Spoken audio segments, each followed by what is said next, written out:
Ngayon, bakit mo ginusto na mapunta sa HR industry? Actually, ang pangarap ko talaga maka-graduate BS Psych para sa clinical. Pero ang pinaka-deepest why ko is I love connecting to people.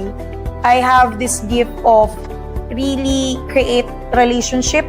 Mabilis ako makapag-connect sa mga tao. And nakita ko na big opportunity for me yung pag-HR kasi hindi lahat ng tao kayang kumonek. Paano ka uunawa ng isang situation, ng isang bagay? And nakita ko kasi na hindi ko na-experience yun sa dating boss ko. Kaya pinangarap ko na sabi ko, Lord, if you will grant me this dream to become HR manager, I'll prove that I can bring back the human-to-human resource. That I can give my heart to people na hindi lahat ng HR masama. Yun kasi lagi nila iniisip, si HR masama, taga-tanggal lang ng tao.